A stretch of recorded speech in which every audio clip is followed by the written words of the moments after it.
Sound check. All right. This is both a workshop where I will be using one of you at a time to demonstrate very specific alignment information, in which case you will be taking notes, and then also you're going to be doing it, okay? And then I'm also going to be teaching you the adjustments, meaning how to touch the students in these poses, and then you're going to be practicing that as well. So this is alignment and adjustments, as well as a couple of little things that come into play in the same subject that I have to get addressed, okay? So, let's start with the beginning and go all the way through, okay? Where we're going to cover one pose at a time. What is the exact alignment information specific to each pose? It's because now once you learn what I'm about to teach you now, the 14 things is just the basics for what you might say in a yoga pose. Because now you're going to have a lot of other things to say. Today is going to also be an exercise in memorizing the 14 things. But today is day 5, and I've seen now enough alignment mistakes consistently that are now getting to the point where it's time now that you really learned what the heck you're doing here. Okay, choreography is okay. We've done a few days of choreography. I focused on that. We're moving forward. Now let's get into structure, alignment, and making sure that you're not doing anything stupid. Now, if you are already doing anything stupid, meaning unsafe, then I already would have addressed it with you.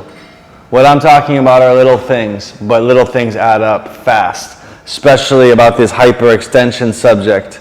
Okay, and I got my skeleton. In fact, let's start with that subject real quick, because there's so many things we're going to talk about now, but let's just start with this one. This idea, this principle of hyperextension. Does everybody know what that is? Okay, so who has a hyperextended elbow and who knows it? Let me see. Let me see your elbow. No. Slightly. Can I see your elbow, Rachel? I'm used to it, but I don't think my elbow does. Not so much. Nobody has a mass. Mary, I think you might be our girl. Can I see you? Can you stand up here? Can you come over here, please? Just so we can get it. Marcy, maybe you might be a good demo for this. And oftentimes knees and elbows go together. That's why I ask. So, for example, that's a pretty slight hyperextension in the sense that that is, because I'll show you what mine looks like, and then you can see the comparison. Okay, so stay there. Right arm. Can you all see the difference between here, where I'm full extension, but there's still an inward bend, and she's full extension, and not even is there a straight, it's actually going slightly in the other direction. So that's called hyper. Hyper means too much, and extension means too much extension. Now, is it dangerous? Not really. But is it something that we want to perpetuate or enable or reinforce? We don't want that either. Now, this is the elbow. And oftentimes it's the knees, okay? We have at least 3 girls here who have major knee things going on in triangle and in half moon. Thank you. Now, let's look at our guy here, right? Because I want you to understand why hyperextension is not okay, okay? Because number one, I'm saying it is okay in the sense that it's not like, oh my God, you have hyperextended elbows, not a problem. It's not a problem. It is a situation, and you certainly do not want to exacerbate it, and here's why. So let's say this guy here, normal extension, normal extension's here, hyperextension's that, right? So now if he's hyperextending, and now he's in downward dog, and now I'm going to take the ground, I'm going to push these two things together And then this is just going to get even more hyperextended. Does you understand that?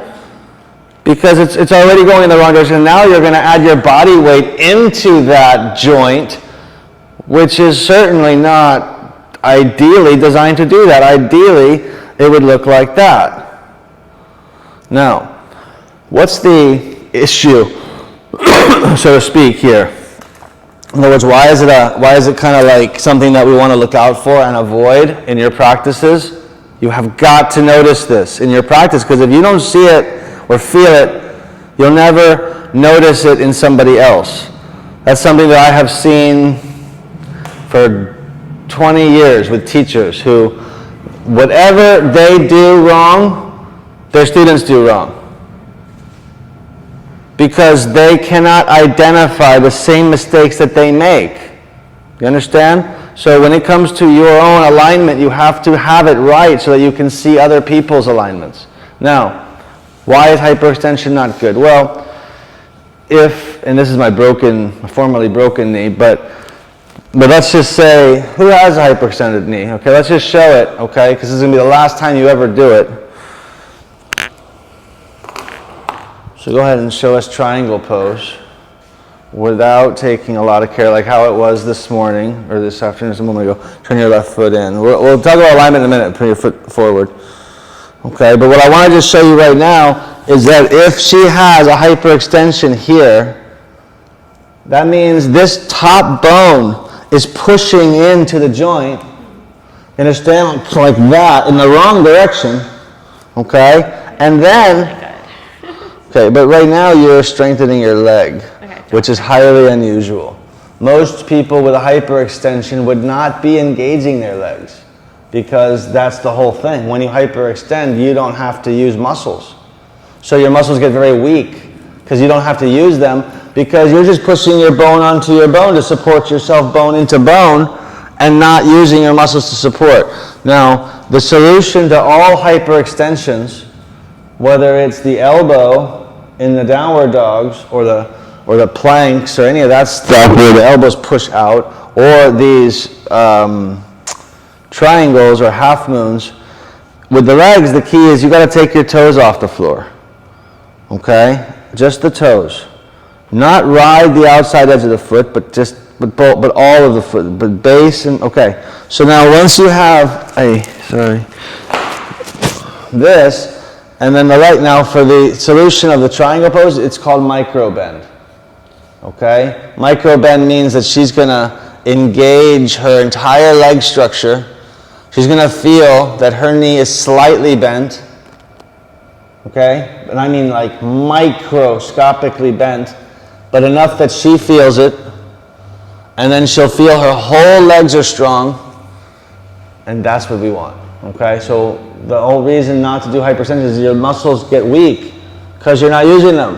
And the joint gets more and more hyperextended because you just keep doing repetitive stress, overextending into a joint that wasn't really designed for that kind of repetitive stress. Does that make sense? Okay, so that's the first conversation here, which is the conversation about hyperextension. Thank you. Yeah, please. If I don't have hyperextension, can I do microbends? Well, yes. Yes, in the sense that you want to be visualizing the same kind of thing. You want to be visualizing your entire legs are strong. You want to be visualizing that you're squeezing. But let me see. You're still warmed up. Come into the front and show with the block.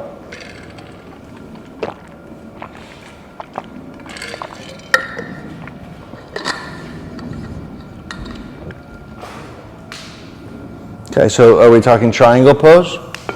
Yes. All right. Go ahead and do the pose. So that's your full extension, right? And if you were to do this, well, but you gotta take your toes off the floor. Good. And feel. Yeah, so I would do that. You should still be able to feel your hamstring opening. Your leg is straight, but it's not locking in any way, and you have a full activity through your leg. Does that feel strong? Yes. Okay, that's what you want. You want it to feel strong. okay? Not just leaning down or leaning to the side, but feel like you're really using your legs, pulling energy up. Your legs are strong. All of that moves to the pelvic floor and the bandha, the ceiling of the perineal floor, and the tightening up of energy. Okay, all right, so let's now talk about one pose at a time, but I did want to talk about hyperextension. Does that answer your question? But for example, in half moon, should I do this or? No, it should be, there. Micro, and now stack your hips. Good. Okay, we're going to go over half moon in a few minutes when we get there. Okay? Let's start with downward dog and the whole opening sequence. And downward dog, of course, is fundamental. Now, one thing that I already mentioned, and now I'm going to repeat it to you, that we're talking about alignment. Well, we're talking about alignment in an ideal world. If you were Mr. Iyengar, or if you were one of these, great gymnastics masters, or if you were lucky enough to have a bone structure that does this stuff. But everyone's different. So we're going to talk about alignment in the sense of, to those that have this potential and can do it safely, then this is the alignment. Okay? But then there's always certain cases where everyone's different and we have to know that. Okay? Because you can't just build up an ideal picture of what a pose is supposed to look like and think people are going to fit into that. Remember I told you in the first place, we're not putting people into the pose, we're putting the pose into the people. Okay, so this is just biomechanics, alignment, knowledge for structure and safety. That's what this is. Let's start with the plank position, which we've already done. Okay, the top of the push-up is the only pose that I really actually covered with alignment. So let's review that first. Okay, who can tell me what I taught you about the top of the push-up and can demonstrate it right here before I repeat myself? So remember I taught about how to do a push-up and how the plank position has to be, and I told you what the most common mistake was. And so who can repeat that lesson and show me? Who learned it that day? Well, it was the index finger pointing forward. You said that. Well, no, that was downward dog, and that's true. But I was speaking about something about yes. Okay? Yes, correct. Okay. So can anybody come up here and teach that to somebody else from the beginning and demonstrate it and demonstrate what the mistake is? It's fine if you can't. Did you want to try? No? You want to try, Victoria? It's okay. I mean, look, it's one thing to say that you learned it, but you didn't. I know. Because if you learned it, then you could repeat it. And I understand that you couldn't necessarily learn it that fast, but I'm asking. I'm curious to see what you can do. Yeah? I think that the most common mistake is that we might be using our shoulders on top of our wrists, but instead we need to come a little bit. Okay, you're in the right direction. That's true. That part's very true. Okay.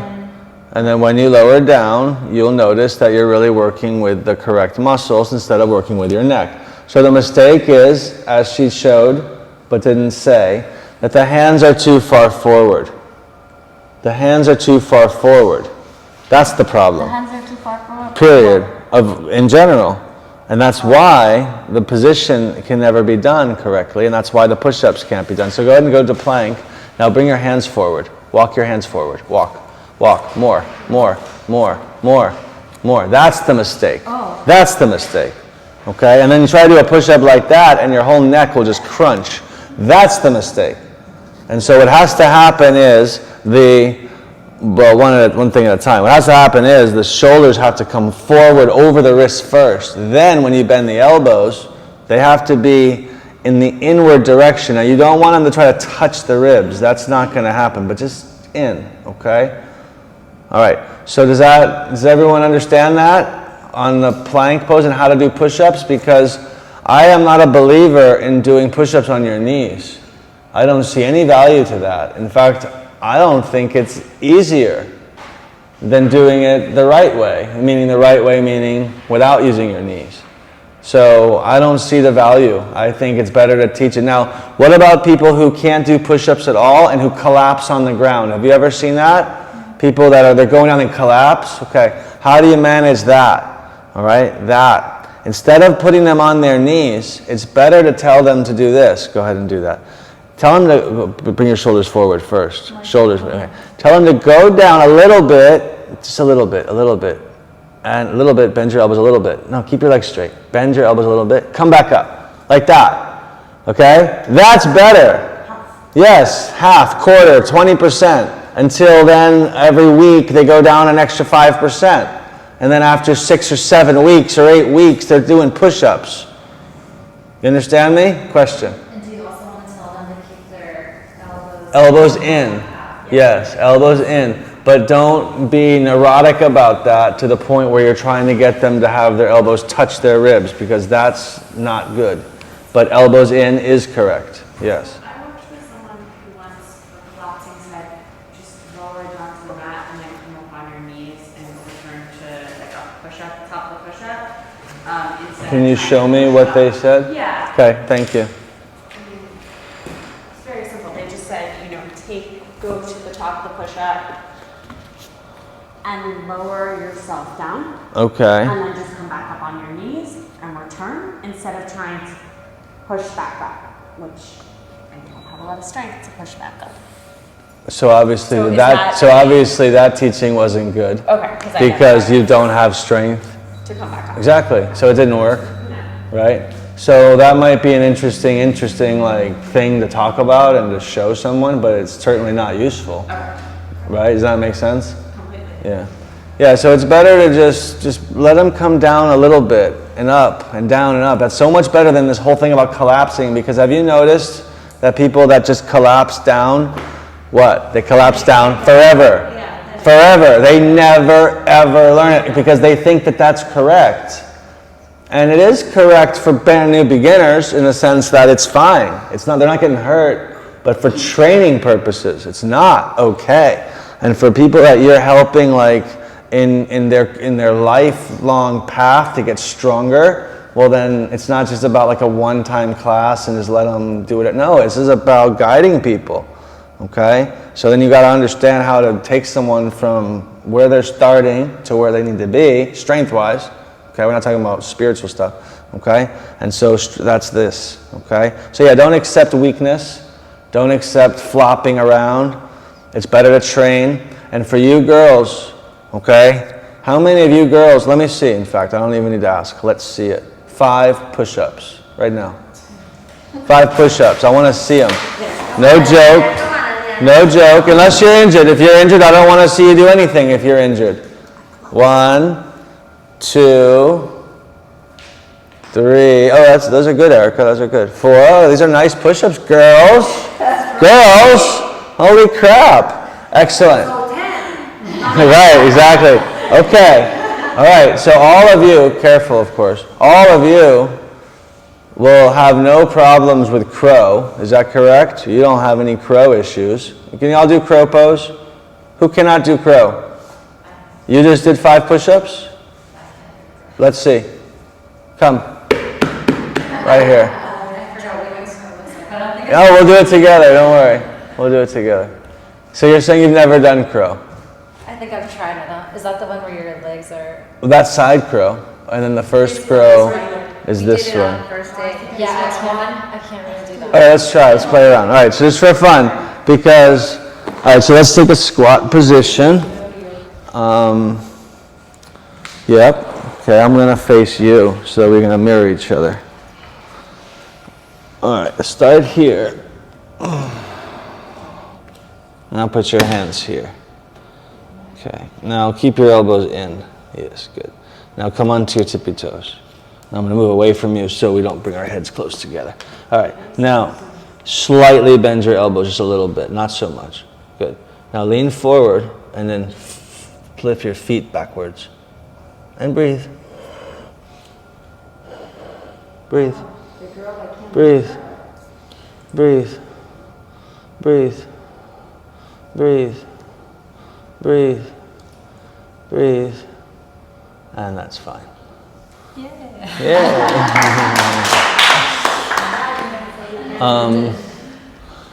Now that's the crow, the first variation of crow, which is using mostly arm strength. But I was saying anyone who can do 5 push-ups has the arm strength to do crow. You can just see that. Either way, I'll tell you in my own practice, before I do any Cobra or upward dog, I always do push-ups.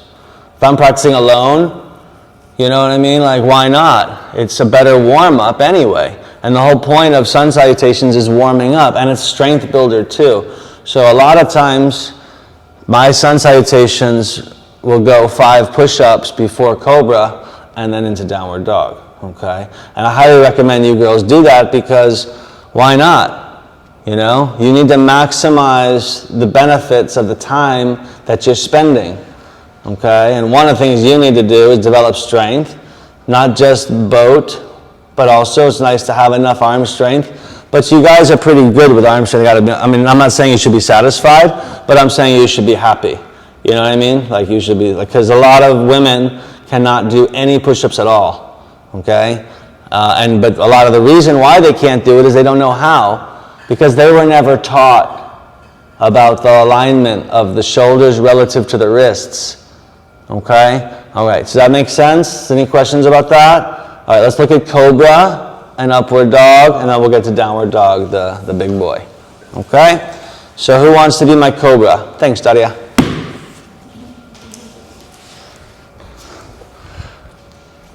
Now, what's the difference between Cobra and upward dog? Because this is important, right?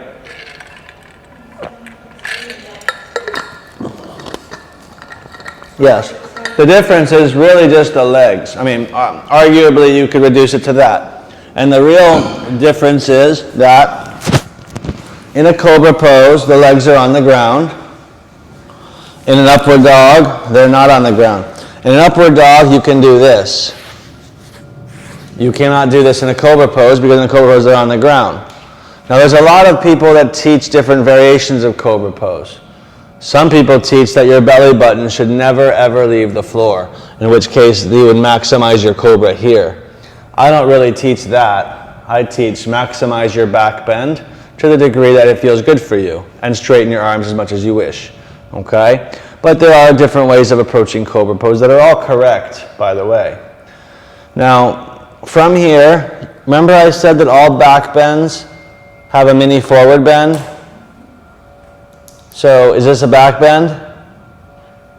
Is Cobra a back bend? Yes. Of course it is. Fundamental back bend. So that means you would never do it unless before you did it, you draw your belly button to your spine and you tailbone between your legs, and then you come into your back bend to the degree that you want. Okay? Is that the maximum of your back bend? Okay, cool. Yeah, it's kind of like my back bend. Yeah. Okay, shoulders back. Okay. Okay, now from here, heels roll towards each other. A big mistake is the heels going out like this. Go ahead and turn your heels out to show people. That whole thing, no, don't do it. Roll them in. Okay? All right, good. Let's see someone else in this pose, just to get a different example. You want to try it? Okay.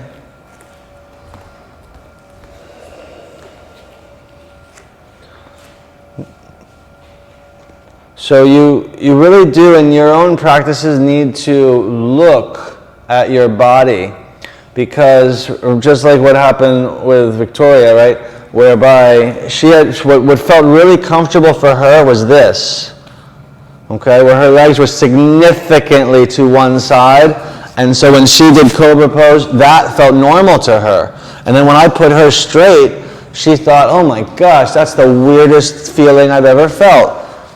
So how would you do it? Well, you would be in the center of your mat. So, guys, this stuff about alignment is about millimeters, okay? It's about millimeters, about precision. And this is why I am so, I don't know what the word would be, Virgo or neurotic, about the Alignment of the mat relative to the lines of the floor. Now this is very important. I mean, I don't mean to say how anything else, but the other thing is that you have mats like this. This mat was cut with a pair of scissors. It was not cut in a factory. So the top of this mat and the bottom of this mat is going on an angle. So if you were to line your hands up to the lines of this mat, you would be off because it's not straight. This is not okay. You know, you have to know that. That's why the mats that have lines on the mats is useful, okay? And what I'm trying to tell you is that when you get into a pose like Cobra pose, go ahead in, you see, and you're doing your self-practice, you should be able to look over your right shoulder and see equal space, and left shoulder equal space. You see, that's the test. Okay, because if you were off to that angle, you would see it there. You'd be like, oh, wait a minute, I have 3/4 of the mat over here and 1/4 over here. So if you don't have a mirror, right, and most teachers don't see this stuff. You know how many years you could be practicing yoga and nobody's coming around to show you yourself. All right, now in all back bends, this goes for every back bend. To go the deepest, the legs would be the widest together. Okay? Any back bend, the legs are wider, you're going to be able to theoretically go deeper.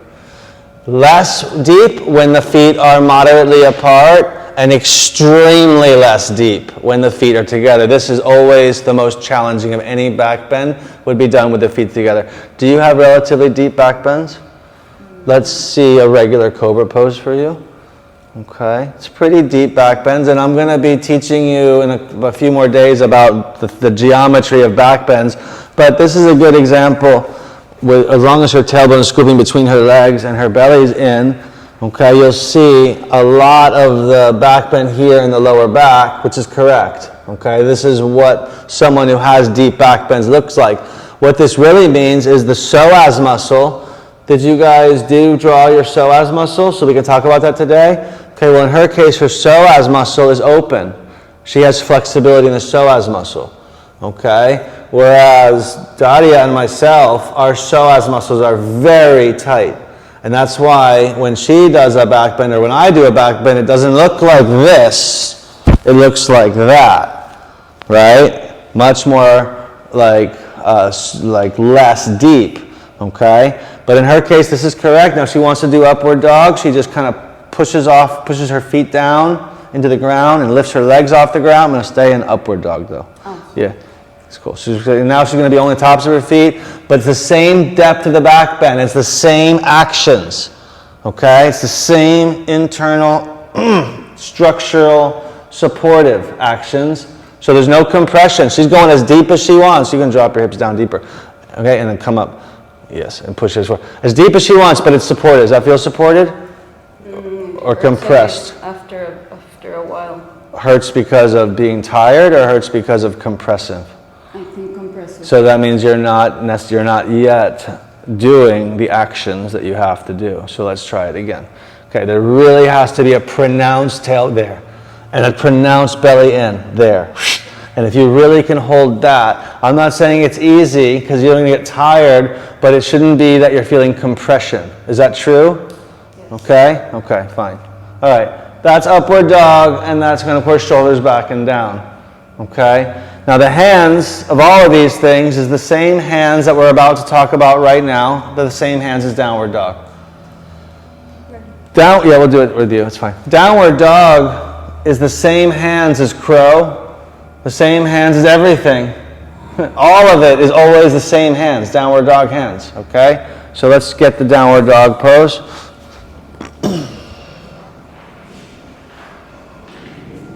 And I'm going to put more than one of you in downward dog, okay? As we learn the alignment.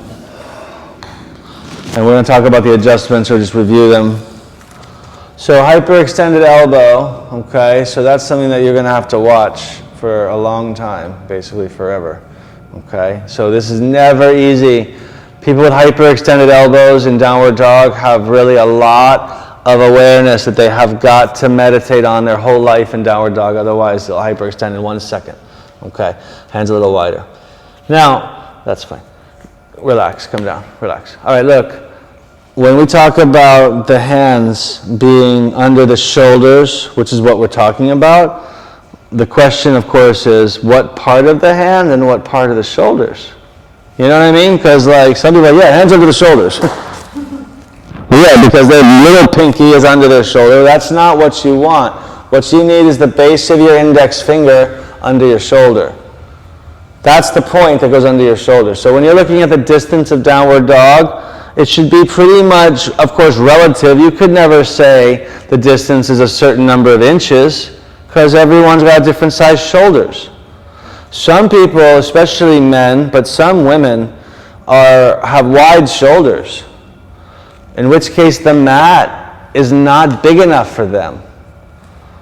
There are a lot of times downward dog, they'll have their little fingers off the mat. But some people don't know that. And so they think that they have to fit into the mat. Right? Like the mat's like some suggestion that they have to follow. And so so they're crunching themselves in, these bigger guys. No, downward dog, their hands might be like this. Okay? But either way, it's a relative thing. And so yes, it's the base of your index finger under the shoulders. Okay? And then let's go ahead into the pose. And the main action here, which is very dynamic, is that from underneath her elbow, she's in a rotation that's going to go internal. So it's like underneath her elbow, she's doing this. Internal rotation. That's under the elbow. Because above the elbow, she's doing something else, which is the opposite rotation. So, below the elbow, internal rotation. Above the elbow, external. It's like in English we call it an Indian burn, you know, it's a racist name. But you know what I mean? When you turn one thing one way and the other thing, okay? So it's very similar to that, where this is going to go in and then this is going to go out. Okay? Relax your neck. So the idea is that she doesn't have a lot of tension here. Does this feel safe for you? Feels okay? Yeah, because and you can see she really does not have a lot of tension here. She has space. Okay? So rest for a second. Keep your hands where they are. Just rest. Okay.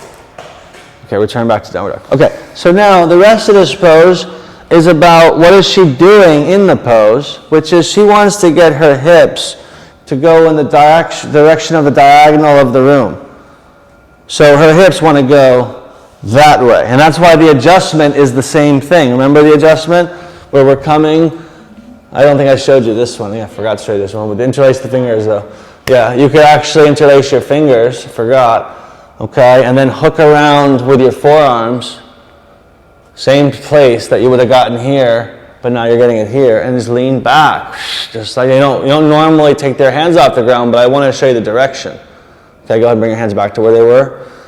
Okay. So what she's doing though is doing this by herself. How? Her legs are pulling her up. This is the whole thing. The action is, feel that?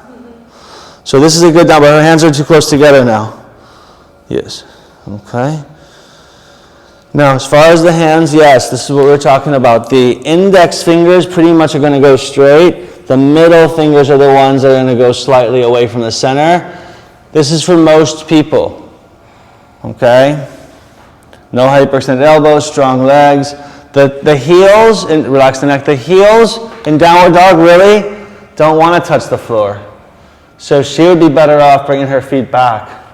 So she's at a place where her heels are just off the ground. That's better for her. Okay? Relax. Make sense? Okay, who else wants to be a downward dog guinea pig? Can I ask a question about the hyperextensions? Yeah. What can she do if she has hyperextension? She has to really meditate on the squeezing of her joint and the micro bending of the joint. Oh, it's entirely in the mind.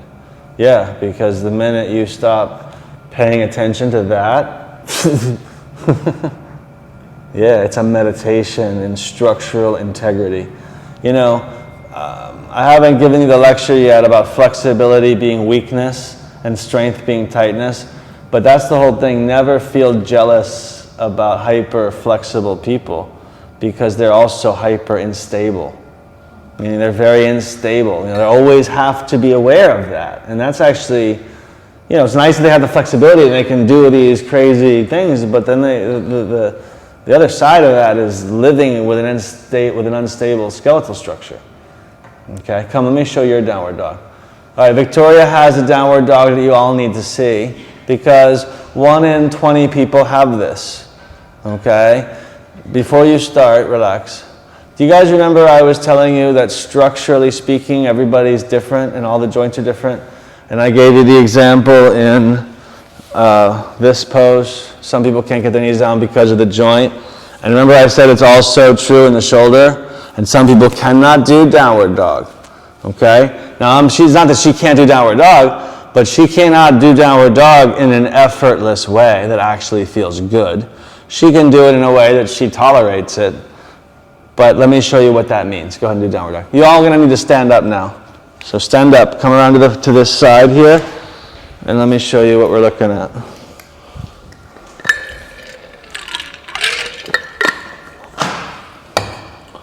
So what you're seeing here is this inward turning in the upper shoulder. Can you see this tension? You see this? Now in an ideal world, if this was not structural, I would take her shoulders, I would turn them, and if it wasn't structural, they would move with my hands and move into a place that would then be, more or less correct alignment-wise. Relax. You know what I do when I'm on my, when the 5 reps, I just play around with like Right, yeah, because you're relieving the pressure. Yeah, because you're relieving the tension. Yeah, it's a survival mechanism. It makes sense. Relax for a second. If you were teaching a class, how would you know, and you saw that, how would you know not to go try and fix her? You would first try to fix her. And then as soon as you notice that her bones don't move, you would immediately know what you're dealing with. Yes. Because you wouldn't know right away until you know the person. See, now I know her. So I already tried it a few days ago, so I don't have to try it again. But if I didn't know her and she looked like that, it could be 2 explanations. It could be that she didn't know what she was doing, in which case you do that adjustment and they will come into place. And then they will maybe understand it. Maybe it'll take a few more weeks. But this is a situation that... What's the situation? A minimum rotation of the shoulders? She has... Yeah, there's no ability to get the shoulder into this position in downward dog. See, you're not getting your position here. You're here in downward dog. So what's going to happen to her in her handstand, for example? Is this going to affect her at all? Or? Of course. But less than it would affect her in downward dog. I mean, her handstand against the wall won't be an issue. Do you ever do handstand against the wall? And it's the same situation. You feel it's okay, right? Yeah. No problem. Should be no problem. It may not be easy for her to do it without the wall. Yeah, it may be structurally very difficult, almost possibly impossible, unless she was like Superman. Some people have really weird structures, but they're so goddamn strong they overcome it. But I'm not sure that's this case here. But it could be. And as long as she's not hurting herself, this is what I was telling her before. We already had a private conversation where I said, look, for the training you can stick around with downward dog as much as you want, but at some point you're going to want to take a couple of weeks of practicing without downward dog completely and moving into the variations that I give you, the standing splits, the warrior threes, the chair poses, getting rid of downward dog completely for a couple of weeks and seeing how her daily life is. Because my argument or my belief, my opinion, is that downward dog is actually one of the things that's creating her tension and stress in her daily life. And that's ironic, right? Because you'd think you're coming to yoga for the opposite, but people that have shoulder structures like this, no, it doesn't work. Then it goes the other direction. Then the yoga is perpetuating a scenario of more and more tension and not less and less. Relax your neck. You've had tension lately in your I have headaches almost every day. Yeah, I mean, you can see this just from her downward dog. I mean, at least if you know what you're looking for.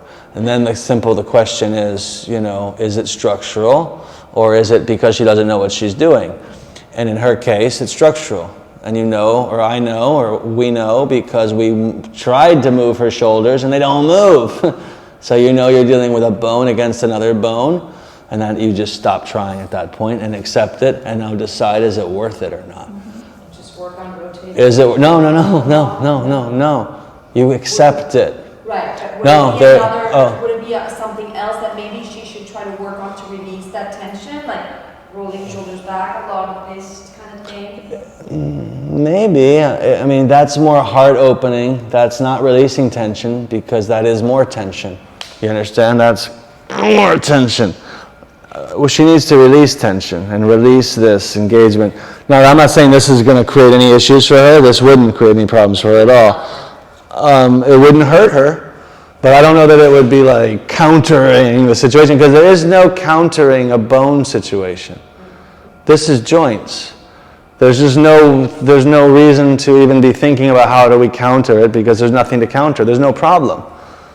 This is just her situation. This is her reality, but it's not just her. It's 1 in 20 or 1 in 15 people are going to look like this. Okay? Is that understandable? Okay?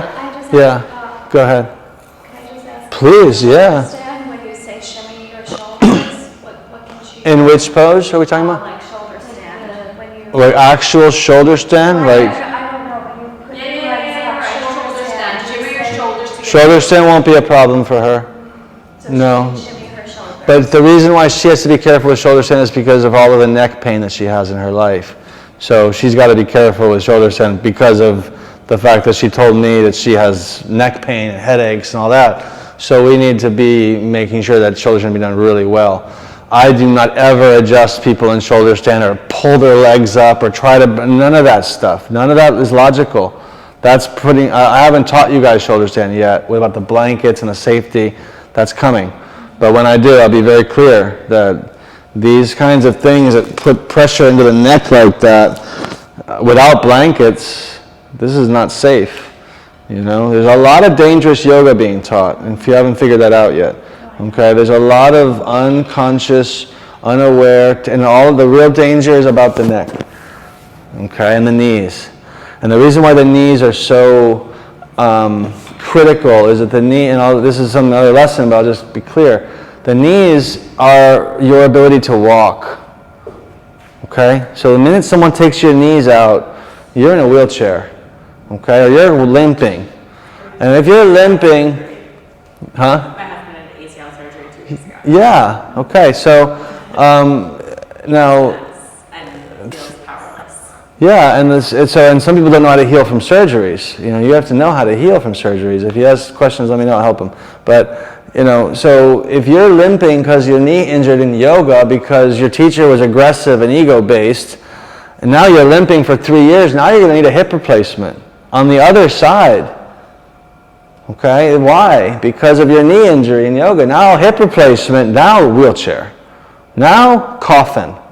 So if you think that it's not a significant thing to hurt someone's knees, you got it wrong. Because the other thing is I'm going to teach you soon, is that your quadriceps are one of your keys to circulation of the blood in your body. So literally every step you take, you're pushing blood through your body. It's a circulatory mechanism. Your muscles are. Every time you walk, this is why walking is so goddamn valuable for everybody.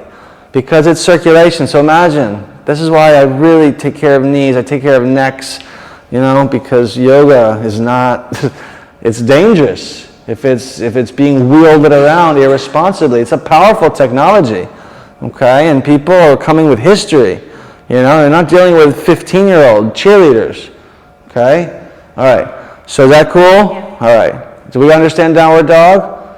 Does everyone have any questions of downward dog? Yes? The heels should never touch the floor. Well, we don't want to say never, because that's a strong word, but generally speaking, unless people have like the most open hamstrings in the world, then yeah, you would want to find a place where they're not on the floor. So what if you're so used to have them on the floor and then? Move them back. Okay. Yeah, well, let me tell you why. As soon as, if your heels are on the floor, the pose is over. You're not opening your body anymore. When your heels are off the floor, you're opening up your calf and your hamstrings again. But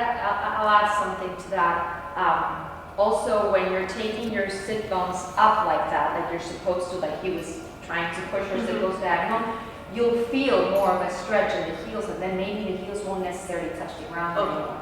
Because you do want to have that stretch on the count. It's just what he's saying is, you already got the heels, change the pose because you're looking for, extending all this. I feel it when I take my hips up, right away. You're not, Yeah, it's a similar argument to when you get your head on the floor and the wide leg forward bend. Same thing. Get your head on the floor, good. Now bring your feet closer together and get your head off the floor. Because what's the point? Just sit there? That's the point. Okay, there's always somewhere to go. Now, just to give you an example, I'll just tell you this once. I will demonstrate something now that is two things. It's both the most advanced downward dog you're ever going to see, and it's a downward dog that if you ever see anybody doing it, it's completely wrong. Okay? But if someone who really knew what they were doing did this, someone who has, then you would back off because you need to understand that it is actually a correct downward dog. First of all, my 108-year-old teacher, Swami Bua, he always taught everything has to be hands closed, okay? I don't teach hands closed, but there's more than one way of doing downward dog. So this one is correct, by the way.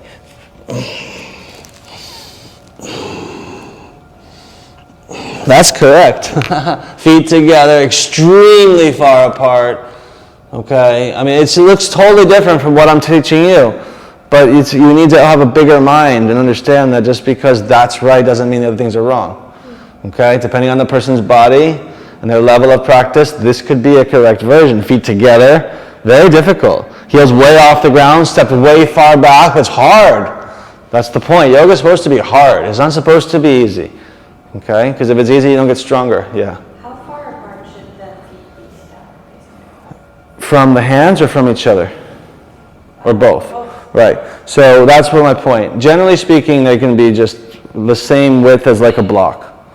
Okay? What we call hips width, which is the sitting bones under the heels, basically. But, in other, that variation I showed you had the feet together. It wasn't wrong. But like teaching the general public, feet apart, slightly. How far away from the hands? Should be like an upside down V. Okay, you should be looking like a pretty decent upside down V. And what needs to be straight, and can I see a downward dog, Marcy? What needs to be straight in downward dog is the shoulders. And this is where the whole bending of the knees comes from. So let's just review this. Okay, what needs to be straight is here. This has to be straight. Here, watch the camera for me. Thank you.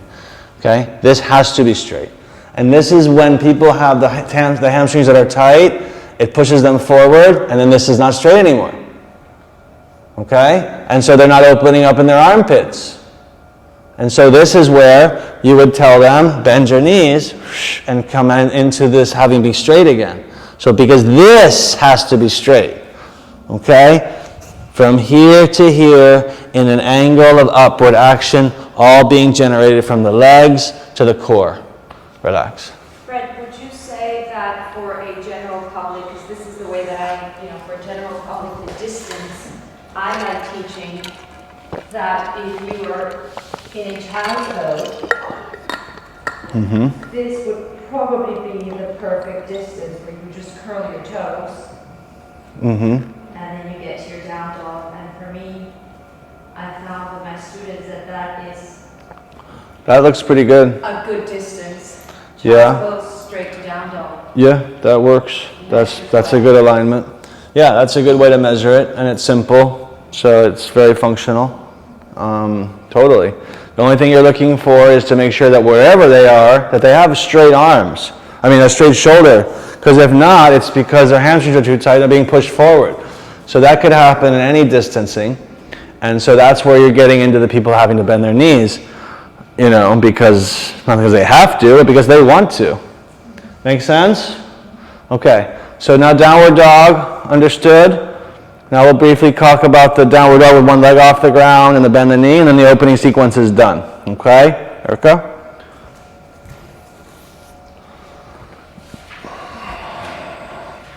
The first one just has the leg off the ground, straight. So lift one leg off the ground. Good. Okay, so this is the first variation. Remember, what nobody is saying when you're teaching, but you must say, but you're not saying it yet, is internal rotation in your top leg. That's the main instruction here. So you could say whatever you want, but you have to say that, because that's the main instruction here. Internal rotation top leg. And then yes, the foot like a Barbie. Okay, Barbie foot. So you know the Barbie foot means pointed foot, flexed toes. Internal rotation on the entire leg. The rest of this is the same as downward dog. There's no other difference. Okay? So this is simple. Relax. Okay? Assuming you don't have, yeah, you have the notebook of your alignment, so that's cool to have it. You might use it. All right, so we're going on now to the bend the knee and open the hip version. And this is where what I was saying is, go ahead and bend your knee. Now you're going to point your foot. Okay, so we don't want to see too much of this. This is not what we want, where they're stacking the hips. Now in your own practice, if you want to do that for like a moment, to stretch for a moment, some people really want to do that for a second and just stretch for a second. That's fine, do it for a moment. And then come back into form. Okay? And form means that it pretty much looks like downward dog. Okay? Now one thing I didn't mention about downward dog, so I'll say it now, and it relates to what I was saying about the lines of the room and the mat, is that it's very common, and I mean like almost high percentages, where people will do downward dog and one hand will be 1 millimeter in front of the other hand. 1 millimeter. Well, 1 millimeter might not sound like a lot to you, but after 10 years, I'll tell you, it is a lot. It will imbalance the entire side of your body. You go 1 millimeter forward and you practice like that for 10 straight years. So, in your practice, see, this is again why you want this type, I mean, not that I would say to buy a mat with these lines on it, but I'm saying that this is very useful. Okay? Now, you could also use a mat like this. This is rubber. I would use the other side of this. This is rubber, so it's fine. It is rubber, right? Yeah, it is, yeah. You could use a mat like this, why? Because it was cut in a factory. So you know this is straight. This you couldn't use. This was cut by a knife with a human being. And you can just see it because you could just literally watch it get smaller. Now, I'm telling you, you have to be very precise about this stuff. Otherwise, you could just use the lines in the room, and you literally need to do that. You need to line up the same finger to the exact same part of the line on both sides and stare and make sure. Okay? And you need to constantly check because if you're not checking, who is? Okay? The other thing that I know I repeat this a lot is when people are in down dog, they don't notice it, but I see a lot of hands like cupping like this. And that will produce this nerve to go up and become really, really, really painful with time. So the pressing of the knuckle of the index finger down when you're in any pose. Yeah, very important. I suffered with that one. I had a chronic pain all the way up here, and it lasted forever until I had one teacher that said, every time, she used to come and just step in my hand and just step in my hand because I keep on doing this without noticing it. And that's what was called. Yeah, it's very true. And it changed my practice completely. That's where you're going. When you're doing the internal rotation, it's to that point. You're doing the internal rotation. To there. You're going to feel the knuckle pressing down. And then you're doing the external rotation. You're going to feel the shoulders away from the ears. And if you're not doing this, then you're rotating all externally and the palm of the hand is also coming up. And then your neck. All right, so I'm good with the opening sequence now. Now let's go into the standing poses, okay? So who has not been up here to be my demonstration yet? Who has not? Okay, Ami? Warrior 1. So if she's a demo and she's not catching all the notes, then later on you guys can get the notes on any poses that you missed. Warrior 1. I'm now going to be showing you adjustments and alignment. Adjustments and alignment, and then we'll be doing adjustments practice afterwards. For this moment, you can bring your hands to your heart to conserve energy. Let's talk about the legs first, okay? The legs are always the most important part of any standing pose. It's all about the feet first. Feet first. Because if the foundation's not right, you can guarantee nothing else can be right. Isn't that true? Architecture? All right. So here in Warrior One, the feet, yes, are the same width as one block or the same width as your sitting bones. Okay, no, that's fine. You already have it. Fine. Okay. And then, let's just start by saying we're going to square the hips forward. And this knee is going to be bent, and that leg's going to be straight. Now here's the real deal. Before I even get into what's going on here, let me be clear about this back foot. This back foot has the back edge of the foot pressing into the floor and the inner arch, yes, hollowing out, like strongly, which is going to, you feel what that just did to the entirety of your leg? How when you do this, you just strengthened your leg? Okay, so this is the key to Warrior One, and Warrior, God bless you, and Warrior Two as well. Okay, all the toes off the floor. What if I Tell me. feel like tension here when I do that? Well, it might be. It might be just something you're feeling because it's very new, okay. But I just want to show you what's correct. And if it ends up injuring you, then you wouldn't do it and you would adapt around it. Okay. But just for the moment, just so we get the idea, yes, it would feel like that, and this leg would be strong, and the whole thing would be strong. And so that's true. And then she's squaring her hips forward, but then this leg is rotating externally. It's a very dynamic thing. This hip is going forward whilst this leg is going externally rotated, and this is just, yes, okay? Now this is all technically, theoretically, assuming it feels good enough. When this knee bends, the front knee, just don't lean forward, so there we go, okay. When this front knee bends, 2 rules about the bending of the knee. Rule number 1, it can never cross the ankle. If the knee can physically cross the ankle, it means her feet are too close together, assuming that she wants to maximize the pose.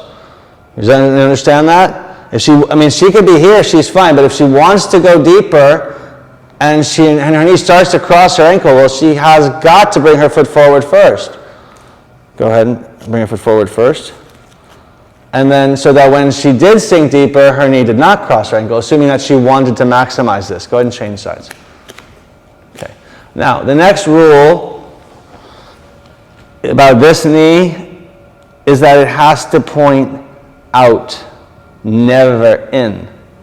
Okay? You never want to see a front knee caving inwards. Knee points out over the smallest toe. That's the rule. That's true for Warrior One, or that's true for any pose with a bent knee. Okay? So what you have is now the hips really square forward, the perineal floor seals, that banda thing, the belly in, okay? And now she can put her arms up over her head if she wanted to. Okay? The outside of the back foot, the inner arch, okay? Adjustment is this is the adjustment. I'm going to come behind her. And I'm going to place, like always, my wrists or my forearms or someplace that's not fingertips. And I'm just going to help her do 2 things. 1, square her hips or her ribs forward. So 1, and 2, lift her arms up. That's it. That's the adjustment. 1, 2. Now, of course, I could always just simply talk and adjust this and this. And talk, and breathe, 3, and just touch, contact. I can always do that, okay? But those are the 2 basic adjustments. Square and lift. Relax. Thanks. Okay? That's Warrior One. I feel that in Warrior One, it's the pose where it's probably the most dynamic, I would say, Fred. There's just so much going on. You're squaring it.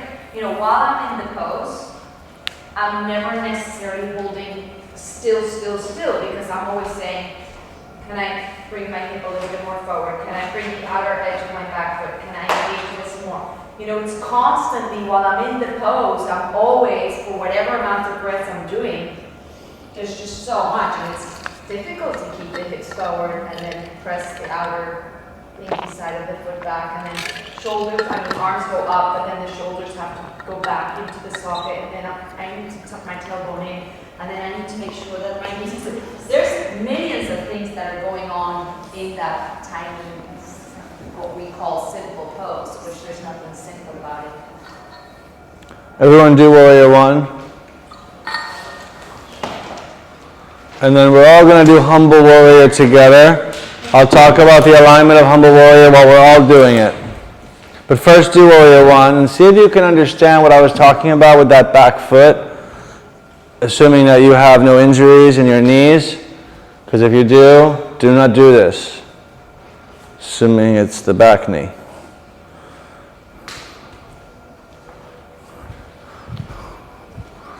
All right, so that foot's straight. Yes, and bring it a little bit less wide now. There, that's fine. How do you feel? Well, I don't want you over opening anyway, so just kind of, I would have your hands down. Down, down, down, down, down, down, down, down. Down to here? Yes. Really? Yes, because I don't care about the arms right now. Okay. I really just care about the legs. And you have to just always do only what's very intelligent.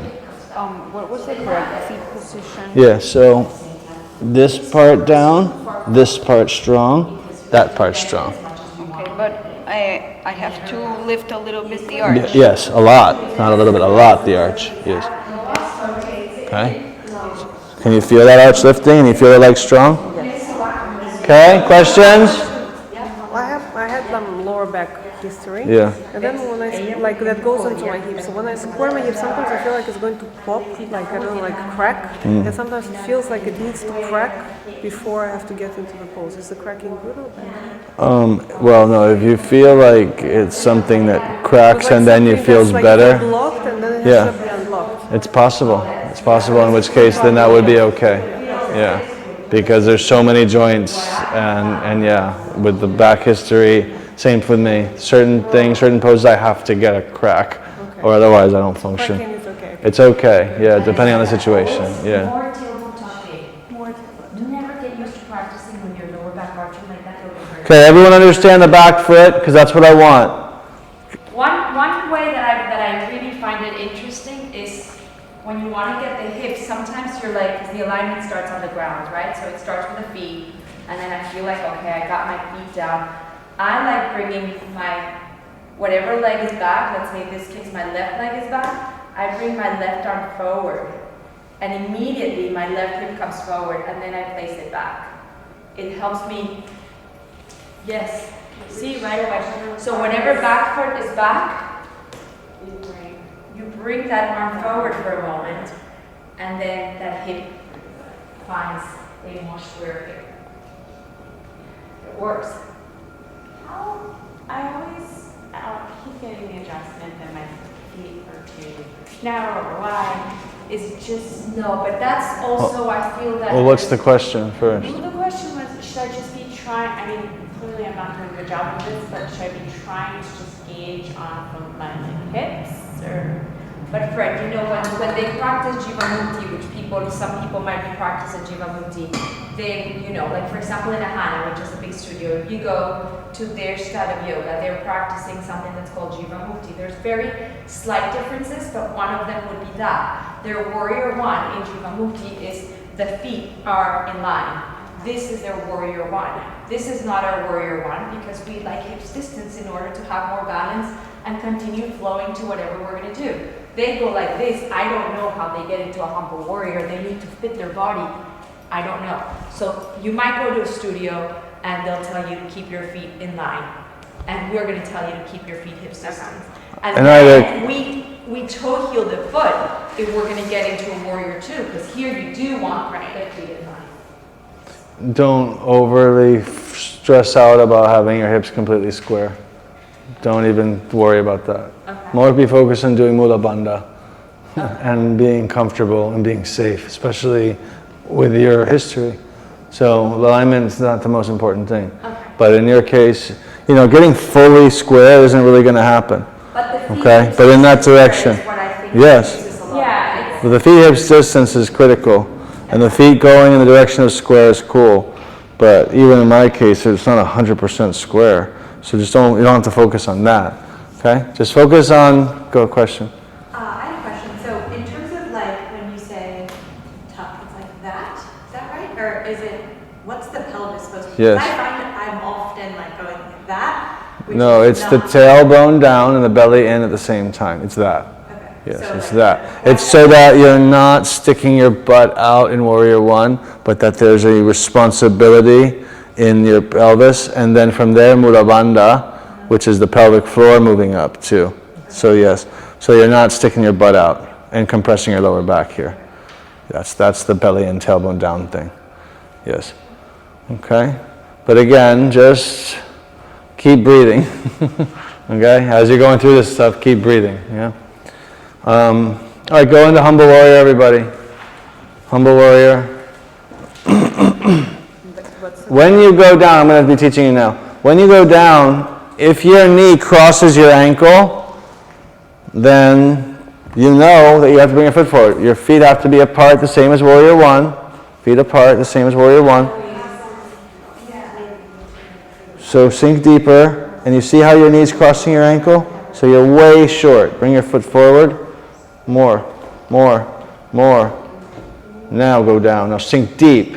Sink deep. Good. Now square forward. Okay, you can still come forward an inch. There. Now go down. Good. Palms together. Good. Outside of your back foot down. Good. That's Humble Warrior. How do you feel?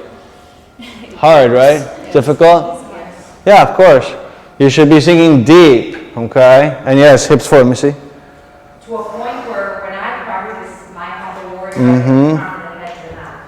That's how deep without passing the knee. Mm-hmm. I like it. Does everyone make sense out of that, Humble Warrior? Your hips are squaring forward, the shoulders on the inside of the leg, the outside of the back foot's down, and everything else is the same as Warrior One would have been. Okay? Micro bending my back knee so it doesn't overextend. Not so much necessarily. This is not normally a situation where because you're not bearing weight into that back leg in the same way that you would have been in triangle pose. So you want to keep squeezing the leg straight and strong, and keep focused on this with the toe down, that, and that should keep your leg strong. Okay? Yeah. Yeah. Oh, I just lost battery. Thanks. On my second, my butt kind of sticking out. We can focus on re-squaring, putting ourselves into one line rather than like. Yes, no, you don't want to go to the side at all. You have to go forward, but with the shoulder on the inside of your leg. All of it at the same time. So this is my natural one. no. So bring your left foot a little bit to the left, another inch, that's enough.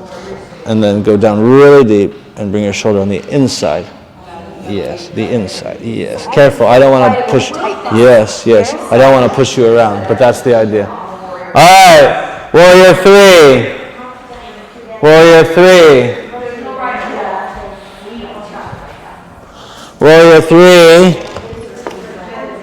The upside down T position.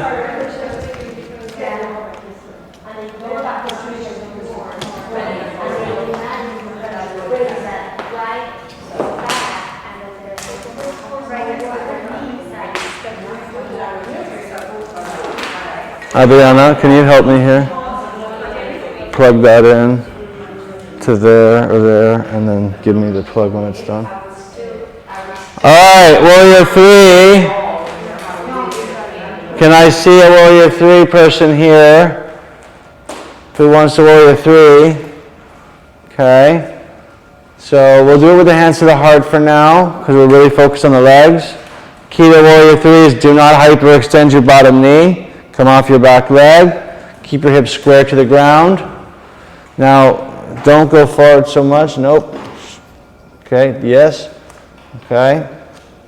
The idea is that we want to be a capital letter T, so that there would be a horizontal line and a vertical line. And this leg would be strong, straighter, squeeze it, straighter, squeeze it, there, breathe, there.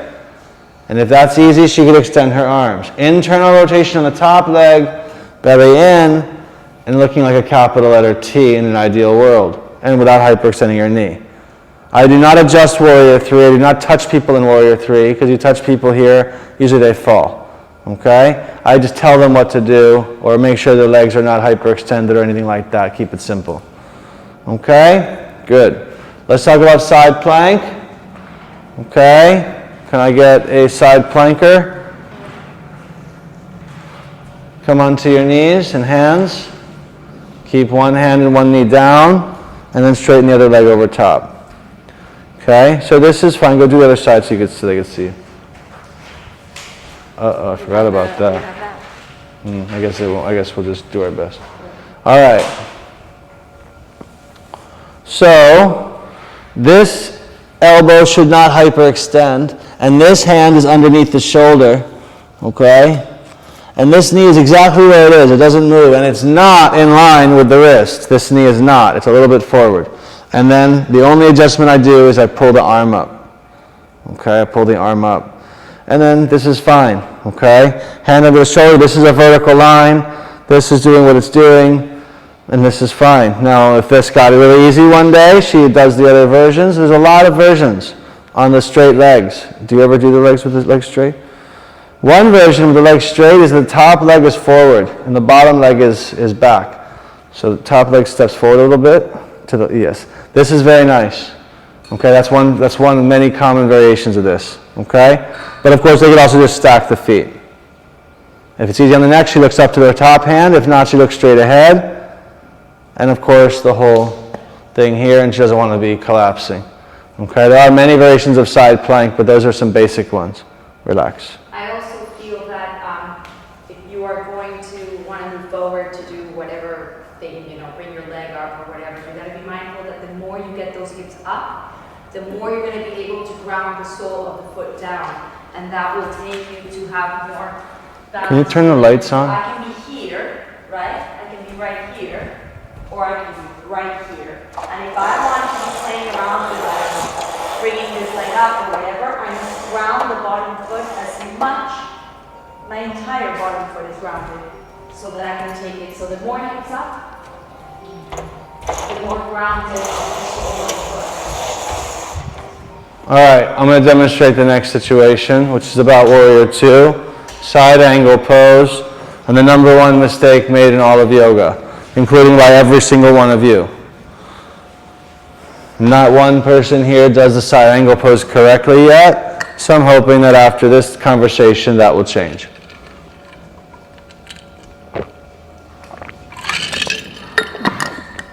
Can't stand these mats. They're so toxic. So are the microfibers, just pure toxic waste. That should go right to the garbage can. Unfortunately. Use a cotton towel, everybody, or have a rubber mat. Now, Warrior 2, the rules are simple. Feet are aligned, and all of the things in Warrior 2 are actually written into the script. So this is one situation where almost all of the alignment is actually in the script here. Feet are aligned, front foot to the back arch. Legs are rotating externally, both of them rolling out, then the tailbone scooping in. Arms are out, not leaning forward, not leaning backwards. Straight line, arms are vertical. If it's easy, looking over your top hand. That's Warrior 2, okay? Most people do Warrior 2 fine, in the sense that they're not doing it in a way that's dysfunctional. But everybody does side angle pose in a way that's dysfunctional. So I need you to understand why that is true. And it's true because of the feet. Because in Warrior 2, I can do Warrior 2 like this. And arguably, I can agree with you that I could go deeper if I wanted to. You know what I mean? I could have my feet wider apart if I wanted to. But you can't tell me I'm doing anything wrong here. Because I'm not. I may not be going as deep as you want me to, but my knee is not over my ankle. I got everything correct here. In other words, I can do Warrior 2 with my feet too close together, and I can get away with it. It's not unsafe. It's not really even incorrect. And then do not we always go from Warrior 2 into side angle pose? That's the problem. Because even though with Warrior 2 I can do it with my feet, I cannot do side angle pose with my feet too close together. That's the problem. That's the situation. And that's why everyone does it wrong. And what is wrong? Wrong is that the hip is sticking up and that there's no straight line between the outside of the foot and the top of the hand. So you see that as I come down, you don't have a straight line. You have up and over and my hip sticking out of the line. Whereas opposed to something like this, do you not see a straight line? And this you don't? Well, this is what you all look like. All of you. Do the pose with your feet, and everybody in the world, with their feet too close together, and the hip sticks out. And that goes for all of these variations. Whatever you want to say is all the same story. So, what you must do when you are in side angle is look at your own hips. And what you do to help other people is you tell them to bring their feet wider apart and then bend deeper into their front knee. And that will instantly change the hip.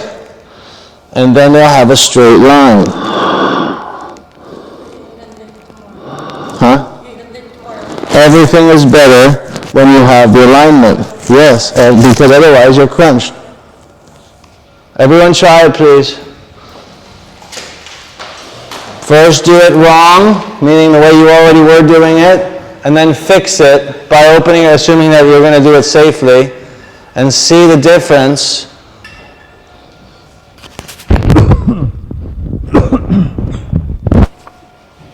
See the difference.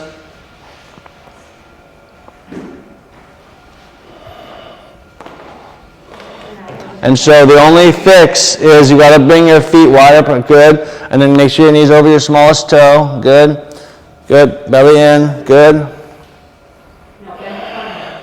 don't know that I... Bring your foot forward. Sink deeper, there, now you're straight. Now you feel it? Yes. That's it. I felt it here. Yeah, exactly. Who is not feeling, that's correct, Marcy. Who's not feeling what I've said? This is correct. You feel how straight that is? That is correct. Feel the straightness? Yes. You're all feeling it, right? This is correct. This is correct. Now we're in some straight line action. Feel that? Very well in tucking your tailbone. Okay. End up with lower back issues. So let's talk about the adjustments here. How do we touch people in this pose? So can I have a victim come? In the sequence, he goes Warrior 2 first. out, and then he goes back in. I like doing kind of thing because my elbow keeps hanging. All right, adjustment of Warrior 2. You come behind the person. Warrior 2 first. Behind the person, you come onto one knee or whatever. Get on the ground. Then you're going to help them externally rotate one leg, meaning you're literally going to rotate it for them. Be very careful of the line that you're choosing to touch. I'm not coming to the inside leg, I'm really coming top leg, outside leg, and turning it. But I'm going to do the same thing over here too. I'm going to rotate both legs externally.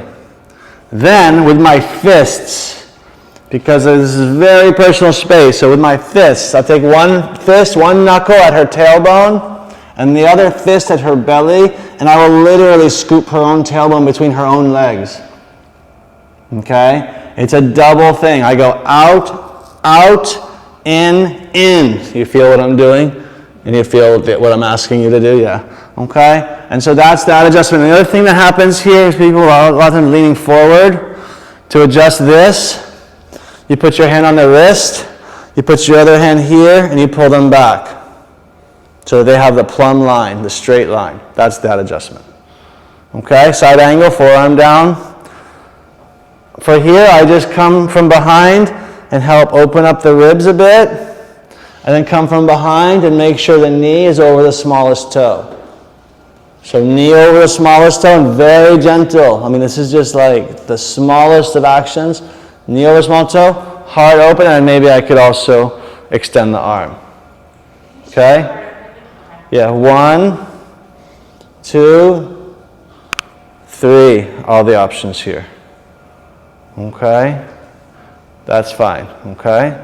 We'll practice adjustments. We'll be dedicated to adjustments practice at some point. What you did before was a warrior When I did that, was a warrior too. I see, yeah, exactly right. All right, let's just do a couple more. Let's do the triangle pose, twisting triangle, wide leg and half moon, and that's all we're going to do for now, okay? Hopefully my battery will endure. All right, let's do it. Triangle pose, please. Can I have a victim? Who hasn't been up here lately? Mary, have you been up here lately? I don't remember. Well, besides Crow. All right, so let's do triangle. Now the alignment here, we did already talk about this a little bit today, just now actually. The block, remember, goes behind the ankle, the other leg back, triangle first, wide. Now, okay, let's talk about how wide the legs have to be, right? How apart.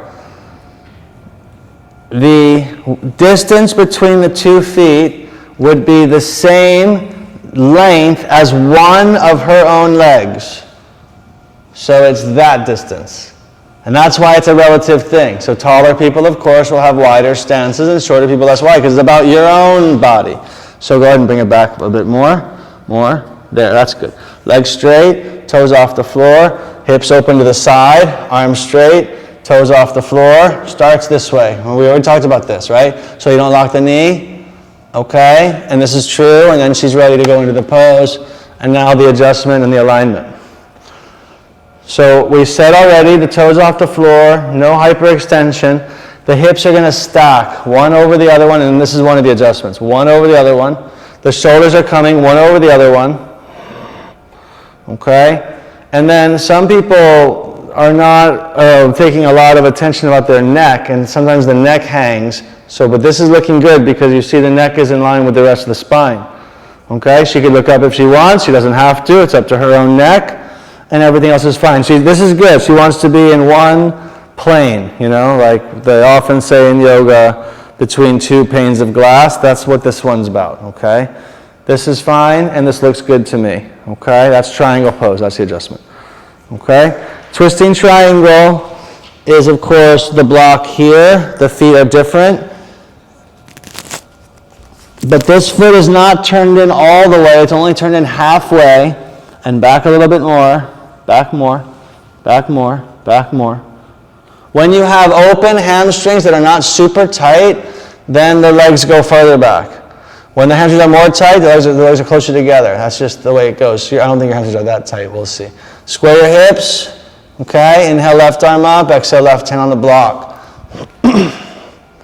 Now, other arm up. When she's ready, she's ready. Okay, so look, this is nice because you see here that this pelvis is pretty flat, and that's what she wants. She wants this to be flat. I'm going to find out even more, but that was pretty good. So like this is really flat. She's not on an angle. This is good. And so she's squaring and she's flat. So like I could literally sit down, have a cup of tea. Okay, it's like a table. This is very good. Now, from here, the legs strong. This is what we talk about, the scissoring of the inner thighs. She's doing it. And the belly in, she's doing it. So this is correct. Structurally good on the legs, and the legs generating the twist in the spine, not the shoulders. Okay, this is all looking good. Her head's in line with the rest of her spine. If it's, you know, she's doing whatever she wants with her head and her neck, depending on her neck. And this is a good pose. Okay, my adjustments, I would help her square her hips and help her twist her spine. Square the hips, twist the spine. Very gentle fingertip type of adjustments. Come on out. Okay, good, thank you. All right, we're just going to do 2 more poses here. Wide leg forward bend and half moon. And then I'll give you a break. So wide leg forward bend, come. This is simple stuff. You go ahead and face the group there with your feet apart. Alignment is pretty simple. On the first one, the hands are going to be between the feet. Just drop your hands down. Where the heels of the hands and the heels of the feet are all in one line, theoretically. So that would be like this, where you have heel, heel, heel, heel. Okay? And again, the legs starts off being the same that we said. We don't want the legs to be too wide apart. We don't really want the head on the floor. We want the head going in the direction of the floor. So go ahead and widen your legs a little bit. Okay, get rid of the block. Okay, so adjustment here. So she's good, right? Her head's not on the floor. She's using her strong legs. She's got some action here. She feels it here, right? Hamstrings are feeling it, okay? All right, adjustment is, I just put my one hand here, just like exactly like the downward dog one. One hand here, other hand massage. Okay, exactly like that downward dog adjustment that we do, and make sure the neck is relaxed. Okay, the second pose is the one I got severely injured in, so you know I'm careful about this, which is the palms together and arms over the head. So it is okay to help people bring their palms together, but before they go down. Okay, they can bring their palms together before, then they start going down with their palms already together. Then you can step here and make sure they don't fall, and then you can just kind of touch their arms, like give them 3%, like 3%. You're not here trying to force them, just 3%, something like a little bit, that's okay. And you can also do the same massage. Okay? When they come up, nice and slow. Yeah, I also, probably like you, Fred, got hurt getting adjusted there.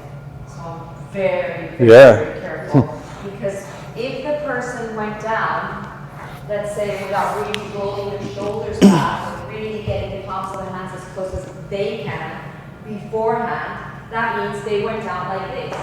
And if I get somebody to push me like that, it's completely different than if I really got my shoulders in the socket, palms of the hands together, I'll take it a lot further. And then there's this spring kind of feeling when somebody's adjusting you that is really scary, because if somebody has a heavy hand, it takes 2 seconds for you to get hurt. So be very mindful when you adjust that. Nice to adjust it before they go down, nice to adjust it verbally. Because it's a really, really delicate one. Okay, I just want to finish half moon and give you your break, and then we'll do all questions, and we'll even continue more of adjustments. But half moon, we're going to all do it with each other, okay? So get a partner and get a block, and I'll talk about the alignment, and we'll talk about the adjustments at the same time, okay? So get a block and a partner, and I need a partner here. Abdi?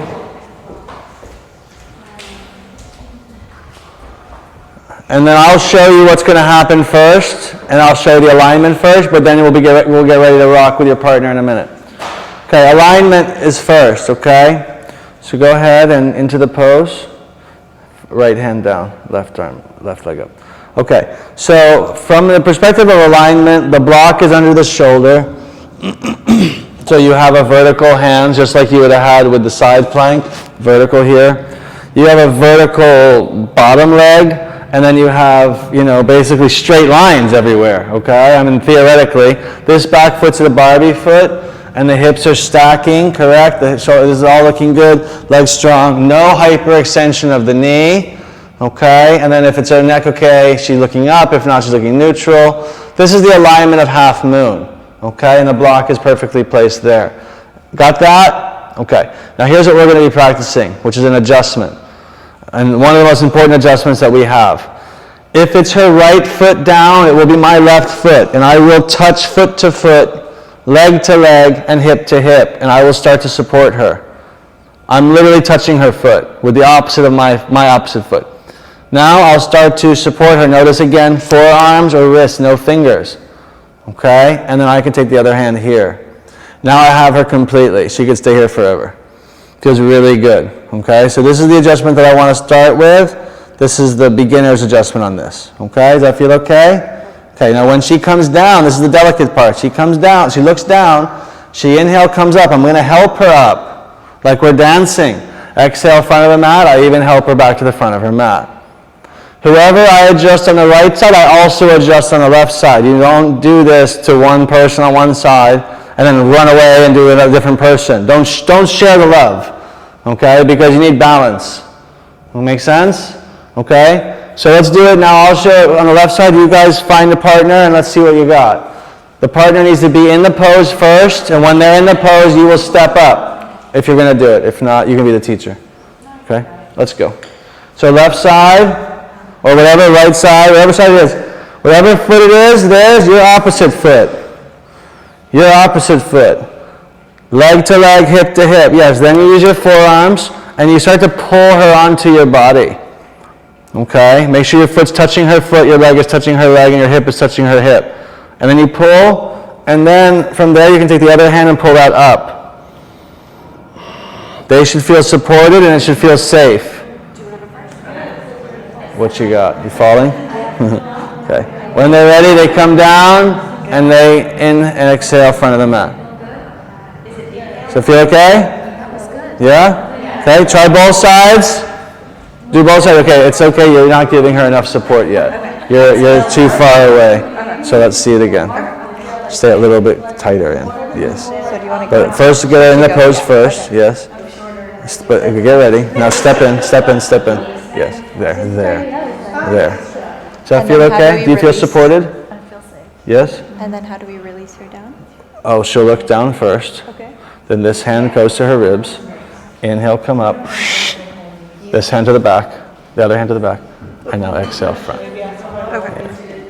What do you hold here? Anywhere? The wrist, the forearm, yeah, whatever feels good for you to hold. Okay, does that feel okay? Yeah, it feels good.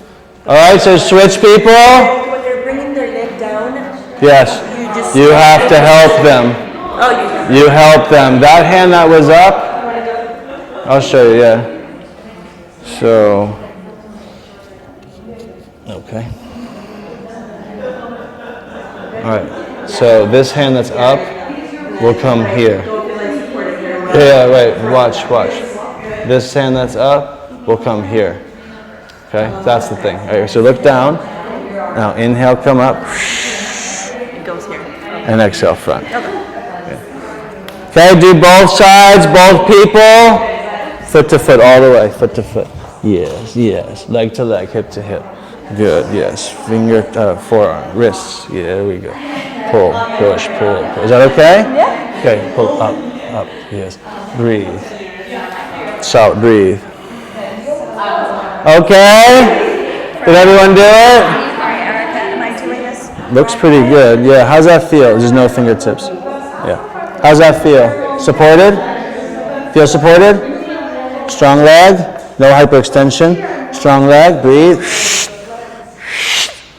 Okay, now look down. This hand here. Inhale, come up, just to the ribs.